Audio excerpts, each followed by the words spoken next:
It's Friday, February the 7th, 2014. I'm Mark Chasley, and this is episode number 20 of T.E.N, Transport Evolved News for the week beginning February the 2nd, 2014. I'm wearing my stripy jumper again because it's quite cold here. On with the show! Last week, Nikki brought you news of the father and daughter team who travelled from New York to Los Angeles in their Model S. They took the trip at a leisurely pace, enjoying the trip and drive, because that's the point of a road trip, isn't it? Not to be outdone by this though, Tesla sent two teams in the opposite direction to see how quickly the journey could be done. Taking just 3 days, 4 hours and 30 minutes to make the 3,500 mile trip, the Tesla team consisted of 15 drivers, 2 Model S's and 2 sleeper/backup vans. Just over a day into the trip, the team encountered their first and only vehicle breakdown. But it wasn't one of the Model S's. No, it was one of the petrol-powered backup vans. Unable to get it fixed, the team went on without it. What bodes well for future trips is that as more superchargers roll out, they will be able to take a more direct route across the United States, as currently they have to follow the pattern laid out by the superchargers. And what's even better is these trips don't cost a penny, or a cent if you will, because all supercharging is free to Model S drivers. It's absolutely brilliant.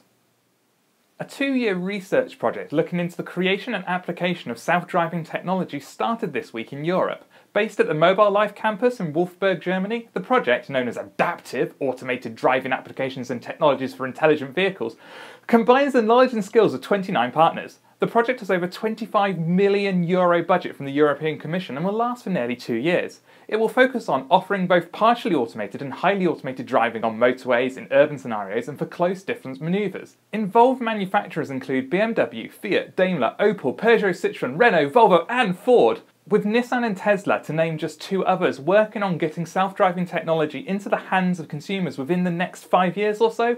This project could inform which direction manufacturers take. It's going to be really good.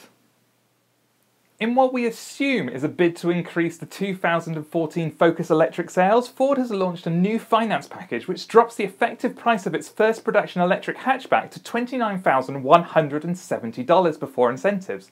It all starts with Ford offering Focus electric customers in some areas a $6,000 cash lump sum to their car. This is known as cash on the hood in the trade. Really, Nikki? You sure? You are? Okay. Throw in a 0% 36-month finance package and you have Ford's new headline price for the Ford Focus EV is just $229 per month after federal incentives but before local incentives. This brings the Focus EV within spitting distance of the top spec Leaf, which is its closest competitor. But will this price drop help sell the car? I guess only time will tell. If I were to talk about an all-electric SUV with a range of over 300 miles and the possibility of 4-wheel drive, you'd be forgiven for thinking that I was talking about the Model X. But no, not this time. Ha! Got ya! I'm talking about the upcoming Audi Q8 E-Tron. Yeah, that's new. A car that autocar.co.uk sources says is in the works. Audi has been running a bit hot and cold when it comes to electric cars over the past 3 years, with the R8 e-tron getting everyone excited only to have our expectations dashed when we're told it's not going to happen. Again and again. Latest news on that, as brought to you by Nikki and T.E.N 16, is that it's on again! Woo! Yeah! The Q8 e-tron is set to be based on the next generation Q7 SUV, albeit with a few design changes to make it a bit sleeker and, we guess, more aerodynamic. I look forward to seeing what happens with this one, so I'll let you know as I know more. No one would have believed that in the first years of the 20th century that this world was being watched keenly and closely by intelligences greater than ours and yet as mortal as my own, that as we busied ourselves with our various concerns of range and eco-ness, that our emissions were scrutinised and studied. Like every other US government agency, NASA has been working hard to find ways of reducing its greenhouse emissions to meet the presidential goal of a 12.3% reduction in carbon emissions across all government fleets by 2020. A study undertaken by NASA at the Kennedy Space Center has demonstrated that the reduction in CO2 and other greenhouse gases from driving a plug-in car instead of a gasoline one is much larger than originally thought. 10 times better, they say, even after accounting for the carbon emissions incurred in the production of the electricity used to power the cars. The study highlighted a massive reduction in carbon emissions, accounting for a £15,000 reduction in carbon dioxide emissions in just 3 months, and that's just with 10 employees. I really love NASA. Nikola Tesla and Thomas Edison weren't the best of friends. You could say they had a friendly little rivalry going on, but the words friendly and little don't really belong in that sentence. So we found it a little amusing this week that Elon Musk, a massive fan of Tesla, after all he did name his company after the man, was revealed as the winner of the Edison Achievement Award. The Edison Achievement Awards has recognised Elon Musk for his continuous contribution to human-centred design, as well as his positive influence on creating entirely new market opportunities and inspiring future leaders and innovators worldwide. Which is hard to argue with, really.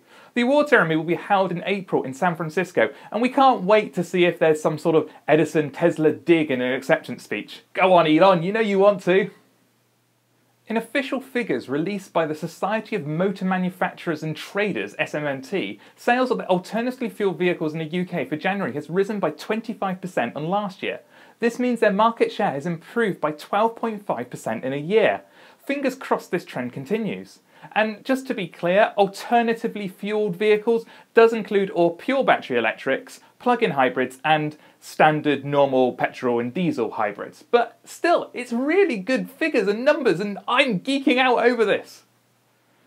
And finally, at the Delhi Auto Expo this week, Renault introduced the Kwid concept, a compact 5-seater with an unusual seating layout and style.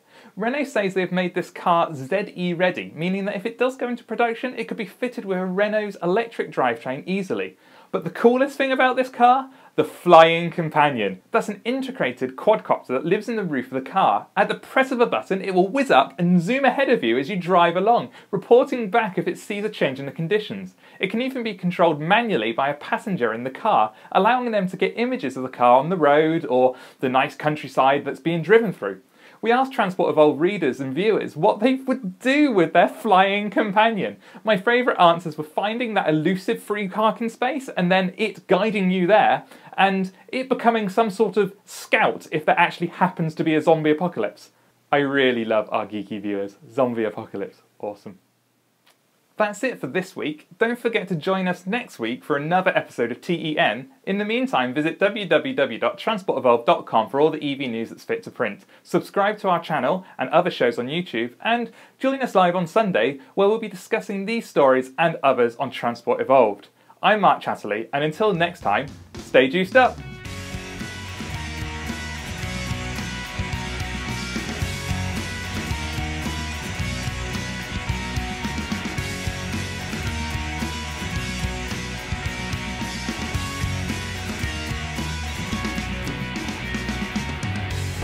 My boiler's broke, it's freezing. And I had power cut last night.